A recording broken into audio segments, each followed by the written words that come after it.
नमस्कार, उत्तराखंड लाइव में आपका स्वागत है। मैं हूं आपके साथ कंचन। बढ़ते हैं खबरों की ओर। उत्तराखंड की सांस्कृतिक आध्यात्मिक विरासत की रक्षा के लिए भाजपा सरकार अपने शपथ ग्रहण के तुरंत बाद एक कमेटी गठित कर यूनिफॉर्म सिविल कोड का ड्राफ्ट तैयार करेगी, जिससे सभी नागरिकों के लिए समान कानून बनेगा, चाहे वे किसी भी धर्म में विश्वास रखते हों। एक कमेटी गठित करेगी जो कि उत्तराखंड राज्य के लिए यूनिफॉर्म सिविल कोड का ड्राफ्ट तैयार करेगी।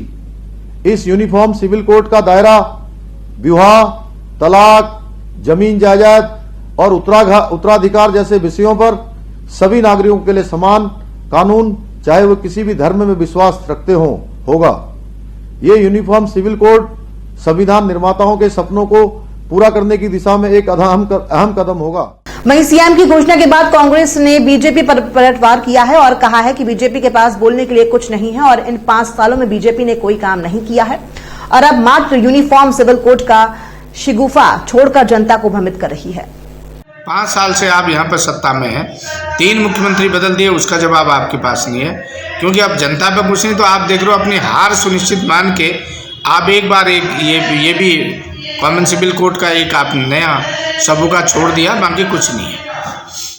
उत्तराखंड में होने वाले 14 फरवरी विधानसभा चुनाव को लेकर प्रशासन पूरी तरह सतर्क हो गया है। मतदान के लिए सभी तैयारी पूरी कर ली गई है। सभी मतदान स्थलों का निरीक्षण किया।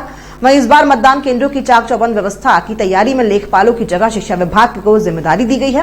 वहीं इस बार कोविड-19 के मद्देनजर मतदाताओं को सोशल डिस्टेंसिंग, मतदाताओं की सुरक्षा के लिए ईवीएम मशीन का बटन दबाने के लिए ग्लव्स भी प्रदान किए जाएंगे और सुरक्षा पूर्वक मतदान कराया जाएगा। तो अभी 14 तारीख को जो इलेक्शन होना है उसमें हमारी पूरी तैयारियां हो चुकी हैं। अगर हम लोग कोविड-19 की बात करें तो हमारी एसओपी तैयार है। नगर पालिका जसपुर को इनका नोडल बनाया गया है कि ताकि जो निर्वाचन के बाद जो हमारी ग्लव्स हैं, जो बाकी मटेरियल है, उनको उसका जो भी उसको डिस्पोज करना है उसके लिए उनका नोडल बनाया गया है। रुद्रपुर में चुनावी जनसभा को संबोधित करने आ रहे देश के प्रधानमंत्री नरेंद्र मोदी का विरोध करने जा रहे किसानों को पुलिस ने गदरपुर में ही गिरफ्तार कर लिया, जिसको लेकर पुलिस की और किसानों की जमकर झड़प हुई। बावजूद इसके पुलिस ने किसानों पर काबू करके बस में भरकर थाना गदरपुर में लाकर लॉकअप में बंद कर दिया, जिसको लेकर किसान नेताओं ने कहा कि देश के प्रधानमंत्री नरेंद्र मोदी ने किसानों के साथ धोखा किया है। ना तो एमएसपी पर कमेटी बनी है और ना ही मृतक किसानों को मुआवजा मिला है। तो वहीं किसानों पर किसान आंदोलन के दौरान हुए मुकदमे वापस लिए गए हैं। उन्होंने कहा कि जो 3 काले कानून वापस लिए गए हैं वो भी कहीं ना कहीं 5 राज्यों में होने वाले चुनावों को देखते हुए वापस लिए गए हैं और हम किसानों से आग्रह करते हैं कि सभी किसान भाजपा के विरोध में वोट करें।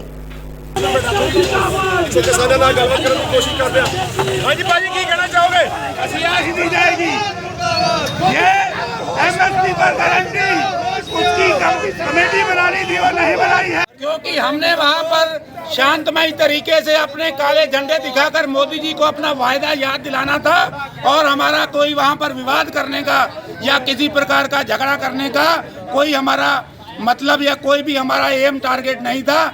लेकिन ये सरकार इतनी डरती है कि हमें रुद्रपुर नहीं जाने दिया, गदरपुर में ही हमें पकड़ लिया। इतने से लोगों से डरती है, कम से कम ज्यादा नहीं, थोड़े से एक बस के किसानों से भी इन्हें डर लगता है। 100 झूठे लोग खड़े हों तो वो पीछे हट जाते हैं, उनका सिर नीचे हो जाता है। इसलिए सरकार झूठी है। इन्होंने वायदा खिलाफी करी है, क्योंकि हमारे साथ वायदे किए गए थे कि आपके केस वापस लिए जाएंगे। यहाँ अधिकारीगण खड़े हैं पुलिस प्रशासन के, इन्हें पूछिए कोई आदेश आया है क्या? निवेदन है किसानों से कि अगली बार ये सरकार इन 5 राज्यों में दिखनी नहीं चाहिए और 24 में मोदी सरकार को भी उखाड़ना, तभी किसानों की सुनी जाएगी। मतदान में मात्र एक ही दिन बाकी बचा है, जिसको लेकर सभी पार्टियों में सुगबुगाहट पैदा होने लगी है। वहीं रुड़की पहुंचे एआईसीसी के ऑब्जर्वर डॉक्टर मिराज हुसैन ने दावा किया है कि इस बार उत्तराखंड में कांग्रेस पार्टी 50 से अधिक सीटें लेकर भारी बहुमत से सरकार बनाने जा रही है। ये दावा उन्होंने हरिद्वार की 5 सीटों पर जायजा लेने के बाद किया है। कांग्रेस में हिंदू, मुस्लिम, सिख, ईसाई, दलित, पिछड़ा सब एक साथ होते हैं और सबको न्याय मिलता है। और यही सबसे बड़ी बात है कि जब तक एक साथ एक पैमाने में अंतिम छोर पे बैठे व्यक्ति तक विकास नहीं पहुंचेगा, विकास का कोई मतलब नहीं है। 2-4 व्यापारी पैसे कमा रहे हैं और जनता की आय जो है घटती जा रही है। अभी एक सर्वे आया 2020 का कि 80% लोगों की आय घट गई हिंदुस्तान में। तो ये जो चीज़ है, बेरोजगारी 40 साल में सबसे ज़्यादा हो गई, गरीबी रेखा से नीचे 6 करोड़ लोग चले गए। तो ये सरकार का सिर्फ वादा है, ढपोर शंख टाइप के वादे सरकारें कर रही हैं, लेकिन उसका कोई जो है नतीजा जमीन पर नहीं दिख रहा है। आज आम आदमी पार्टी कार्यालय में दिल्ली के डिप्टी सीएम मनीष सिसोदिया ने प्रचार प्रसार के आखिरी दिन पत्रकारों को संबोधित करते हुए बताया कि उनके उत्तराखंड दौरे में उन्होंने उत्तराखंड की जनता में आम आदमी पार्टी को लेकर काफी उत्साह देखने को मिला है। कांग्रेस पहले 10 साल यहाँ सत्ता में रही है, वो भी चुनाव लड़ रही है। आम आदमी पार्टी पहली बार चुनाव लड़ रही है, लेकिन हर जगह बहुत ज़बरदस्त उत्साह लोगों में देखने को मिल रहा है।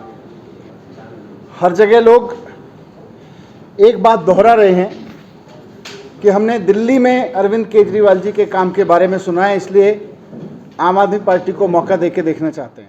विधानसभा रानीपुर में भाजपा प्रत्याशी विधायक आदेश चौहान ने चुनाव प्रचार के अंतिम दिन ज्वालापुर के गुघाल रोड पांडेवाला से प्रारंभ कर ज्वालापुर मुख्य बाजार में जनसंपर्क कर दुकानदारों से वोट मांगे। दुकानदारों ने आदेश चौहान का माल्यार्पण और पुष्प वर्षा कर भव्य स्वागत किया।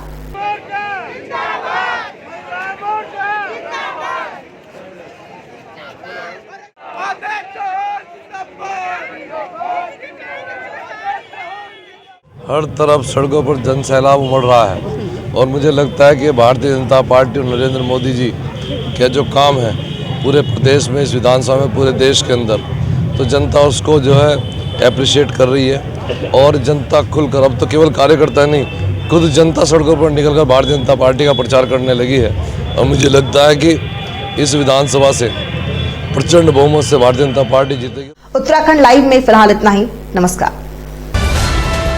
EMS टीवी के YouTube चैनल को सब्सक्राइब करें और बेल आइकन दबाएं। साथ ही EMS न्यूज ऐप डाउनलोड करें।